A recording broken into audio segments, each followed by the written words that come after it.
In just a few weeks, they'll be heading back one more time. Canadian veterans going to the Netherlands, where the Dutch never forget how Canada was there for them at their darkest hour. If past years are anything to go by, the scenes will be remarkable. And this year, some of the veterans who will make the trip will have this week's guest to thank.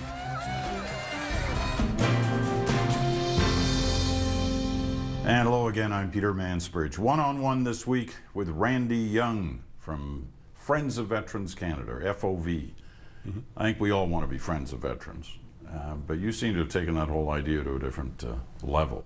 We'll talk about it, but first I want to understand what inspired you to want to do this, because you kind of really changed your life to do this. Well, as a young man, we grew up in a single-parent family. We didn't have a lot of money, so there was a couple of veterans in my young life that made a difference in my life and taught me how to be a man at a young age.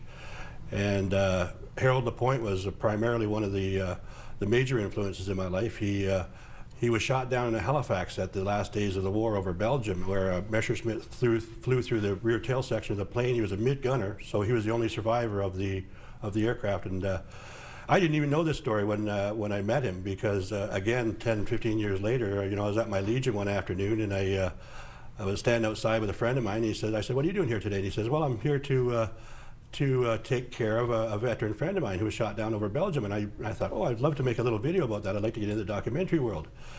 And he said, "Well, I'll get back to you." So, 2 weeks I thought it would be before I ever heard from him again. 5 minutes later, he walks over to my table, and he says he wants to meet you. So I walked towards the table. I got 5 feet away from the table, and I realized it was my old scout leader, Harold LaPointe. And we just touched base right away. He knew right exactly who my brother was. He said, "Your brother's named Mike, right?" And I said, "Yeah, you're Randy." I said, "Yes." So, I knew then I was on the right track, and I videotaped his story, and it's just been downhill from there. It's been a great experience thus far. Or uphill, depending on which way you want to look at this, because you got starting to build a lot of memories in a video bank. Now that's not unheard of. Other people have been doing similar types of things, but you've involved young people in a way. Well, I was sitting at Harry Watts's house. He's our vice president. He's 86 years old. He's a great man, and he actually arranged for one of our sponsors at the very beginning when we didn't have any money. We went to Jerry's Journeys from Cambridge, Ontario, and he got $5,000 for us to get started in the first year we're going. And we're sitting around his living room, and he says, "You should come around to the school and you can interview me at the school." And I said, jokingly, "Well, we should do every school in the country, Harry." And he goes, "How do we do it?" He said, "That's a good idea." I didn't even think of it. I was just off the cuff. So from that day forward, we started the National Video of Veteran Contest, where we're involving students from across the country. We asked them to videotape the veteran that comes to the classroom on Remembrance Day. It's an untapped source for stories, really. You've got kids, interested students. They all have cameras. So, it's a win-win-win for everybody in the National Video of Veteran Contest. The veteran makes a friend. We ask the kids to make a history friend of that veteran, because, we've got living history there, and we should be able to tap into that with the young people. So last year, the contest went off on November 11th. We have the contest every year for the next 5 years, and we're hoping that young people get involved again this year, and we can double our numbers or triple our numbers from last year. Now, the young kids, are they really into it? They want to do this? Well, just for an example, John Forbes, one of our winning veterans, is from the Miramichi. And he's been back to the classroom now 4 times with the students that videotaped his story. And he's given them an Air Force watch and a certificate of appreciation in front of the whole school. So those kids made a history friend that day, and he made a friend of those students. So they're keeping in touch, and he's getting them into Air Cadets and other things like that. So, there is the hunger of the kids of this country to know about our veterans. They just need a vehicle to do it. And if we can get the help from the teachers like we did last year, getting the kids involved. There's so many great teachers out there that take kids overseas to different monuments of Canadian war dead over there and that type of thing. So that's one of the advantages to this thing. Everybody wins in this situation, and we get the story for history's sake.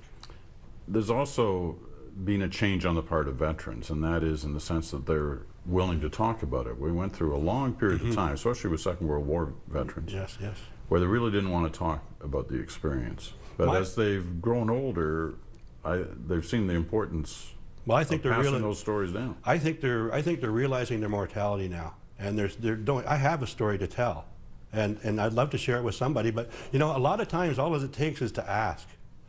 Or, you know, a lot of people don't realize that these veterans, you know, some of them are willing to talk, and if they're not, don't push them into it. But a lot of the veterans are more willing to talk these days. And there are many experiences like the one that you had where you meet these fellows and you had no idea they had that past. No, you know, it hit me close to my own life with Harold LaPointe.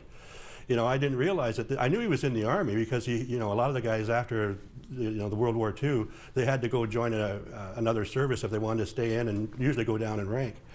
But you know, I knew he was part of the Army because part of his, you know, he was my scout leader as well, because he made sure we had uniforms. Like I said, we didn't have a lot of money, so he made sure we had scout uniforms, and we were assigned a fire hydrant in our area, and it was our job to clean out 15 feet around the fire hydrant so the firemen could get to it. You know, that's the kind of things that these veterans can instill in people, and especially children, if we can get them involved. Now, you've taken this project to on a different tack in the last little while because of the contest that you've been running, is to try and get some of these veterans back to the places where their heroism had shown through.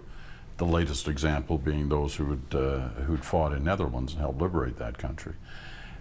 Tell us about that project, because the whole idea here was to raise money. Yeah, the whole idea was to raise money, and Christy Blatchford and Mr. Crowley, of the publisher of the Globe and Mail, took us under his wing. And Christy did a story that was very well written, and Mr. Crowley has put a half-page ad in the Globe and Mail for us for the last week and a half, and it's been fairly good. It's slowing down now. We're getting a trickle of donations in now, but hopefully that'll pick up. We're actually about $25,000 short of the $75,000 that we need to take these guys over. And how many people does $75,000 take over? 20 people, and it's about $3,000 a veteran, and we also have helpers that come along. Each veteran is assigned a helper to make sure that all their needs are met, you know, so there's no wanting of anything. And these guys aren't young. No, the youngest you could be is 84 if you signed up when you're 16. You know, and I was talking with a veteran out in Halifax, Vaughn Boyne, where he signed up when he was 15. You know, and a lot of veterans I've talked to had their mother pull them out of the line. They're lined up to sign up for the Army, you know, and their mother comes and grabs them by the ear and takes them out of the line and says, "No, you're not going to this one, son." Are these fellows pretty excited about going? Oh, you know, I was talking to Vern Westhaven out of Halifax as well, and he was saying that you know, he didn't believe it. He said, "This is too good to be true, Randy. You know, this isn't happening." And I said, "It's true. Pack your bags. You know, get your passport and ready, and we're going." So yeah, the surprise of the veterans is great, but it's you know, it's my way of paying these guys back a little bit, and I'm sure all the people that donate to the Friends of Veterans all want to help, you know, and all want to send these guys over there. So you know, that's what I'm hoping for, that we get more donations in. Now, they're not going alone, as you say. There's going to be a helper with them. There's also going to be a lot of kids over there.